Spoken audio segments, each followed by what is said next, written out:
আজকে তোমাদের আমার একটি ছোটবেলার উড়াধুরা গল্প বলবো। সব সময় যা দেখো তেমন না, এটা একটু অন্যরকম, ডিফারেন্ট, আবার হেভি লজ্জাও লাগতাছে কি না কি ভাবো। ছোটবেলায় আমার একটি ফেমাস ডায়লগ ছিল, আম্মু 2 টাকা দাও। রীতিমতো ভাইরাল হয়ে গেছিল, আত্মীয় স্বজন পাড়া প্রতিবেশী সবাই জানতো। বাট তাতে আমার কিচ্ছু যায় আসে নাই। সারা দুনিয়া একদিকে, আমার 2 টাকা আরেক দিকে। প্রতিদিন সকালে উঠে 2 টাকা চাই। আম্মু বেচারির কিছুই করার ছিল না, দিতেই হতো, না দিলে যুদ্ধ শুরু করে দিতাম। টাকা থাকলেও দিতে চাইতো না। ঘরে যা আছে তাই খা, টাকা দিয়ে কি করবি? এই জন্যেই বেশি রেগে যেতাম। বাচ্চারা ঘরের খাবার খায়, দরকার হয় বাহিরের পচা গান্দা খাবে, তবুও ঘরের ভালো খাবার খায় না। জানি না বাচ্চারা কেন এমন করে, আমিও করছি। সেটা বড় কথা নয়, বাচ্চারা এমন হয়েই থাকে। আম্মু বলে 4 ভাই বোনের মধ্যে সবচেয়ে পাজি জল্লাদ ছিলাম আমি। আমার মনে নাই, বাট আম্মু এখনও বলে, বিকজ তার ধারণা আমি এখনও পাল্টাইনি। যাই হোক, গল্পের আগে আমার স্বভাবের সম্পর্কে অনেক কিছুই ধারণা পেয়ে গেলে ভেবে দেখছো সামনে আরও কি বলতে পারি। আরও অনেক কিছুই আছে যেগুলো তোমাদের অবাক করবে। গল্পটা শুনলে চোখ কপালে উঠবে। ঘটনা যেদিন ঘটে সেদিন কত তারিখ, কী বার, কী মাস, কত সাল ছিল কিছুই মনে নেই। অনেক চেষ্টা করেও মনে করতে পারিনি, দুঃখিত। প্রতিদিনের মতো সেদিনও আম্মুর কাছে 2 টাকা চাইলাম। আমি আবার খুব ভালো মেয়ে ছিলাম, বেশি চাইতাম না, শুধুমাত্র 2 টাকাই নিতাম।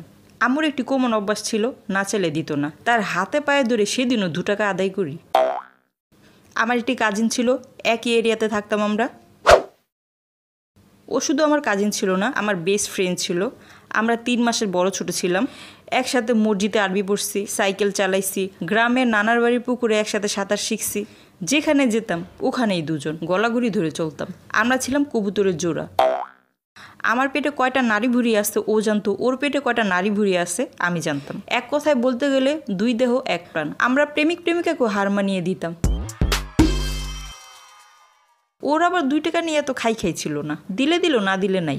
কিন্তু আমি ওরে জ্ঞান দেওয়ার পর থেকে 2 টাকা সাথে রাখি, দেখতে হবে না কার সাথে চলে। বাট সেদিন আমার কাছে 2 টাকা থাকলেও ওর ছিল 1 টাকা, মোট 3 টাকা। কি খাওয়া যায়? ঠিক করলাম কদবেল খাবো। কদবেলের নাম শুনলেই আমি অজ্ঞানের মতো হয়ে যাই, এত পছন্দ। আমার কাজিনেরও খুব প্রিয়। আমাদের বাড়ির নিচে রাস্তার পাশে এক লোক বড় বড় কদবেল বিক্রি করতেছিল। দেখি দুইজনের ছুটি ওখানে। একটা বেলের দাম 5 টাকা, বাট আমাদের কাছে ছিল 3 টাকা। বিশাল ঝামেলায় পড়ে গেলাম।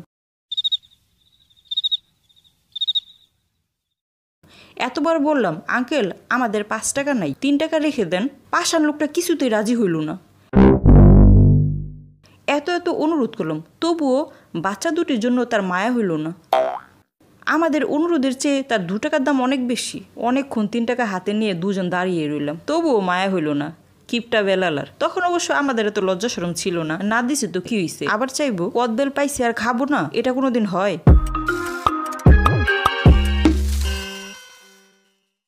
দুজন মিলে প্ল্যান করলাম বেল নিয়ে পালাবো। ধীরে ধীরে সামনে যাই, হাতে যেটা আসে নিয়ে দিলাম দৌড়। দুজন দুদিকে দৌড়, এক দৌড়ে গায়েব হয়ে যাই। কে কোথায় পালাইছি কেউই জানি না। গেল কিপটা বেলালার 5 টাকা। যাও 3 টাকা পেত সেটাও নাই। এবার বুঝো মজা কারে রাগাইছ। কিছুক্ষণ আগে যে কদবেলটা ছিনতাই করলাম ওটা আমার হাতেই ছিল। আমি একটি দোকানের পিছনে লুকাইছিলাম। পরে যখন পরিবেশ ঠান্ডা হয়ে যায়, আমি আর আমার কাজিন দুজনে এক হয়ে যাই। বেল তো ছিনতাই করলাম, কিন্তু এটা খাবো কোথায়? চলে গেলাম আর একটু সামনে মামার বাসায়। দিনের বেলা মামা বাসা থাকে না, মামি থাকে, বাট তার একটু কম ভয় পাই। সেই 4 তলায় উঠলাম দুজন মিলে। দরজা নক করার সাহস পাচ্ছি না, এটা ছিনতাই করা বেল, যদি আম্মুরে বলে দেয়। তারপর সিঁড়ির এক কোনায় বসে দুজন মিলে বেল ভাঙলাম। কিন্তু আফসোসের বিষয়, পুরো বেলটাই কাঁচা ছিল। এত কষ্ট করলাম কাঁচা বেলের জন্য। বাচ্চা মানুষ ছিলাম দুজন, ওই কাঁচা বেলটাই খাওয়া স্টার্ট করি। এক সময় গলায় আটকে যায়। জীবন বাঁচাতে দরজা নক করে মামির কাছে পানি চাই। বাকিটা ইতিহাস।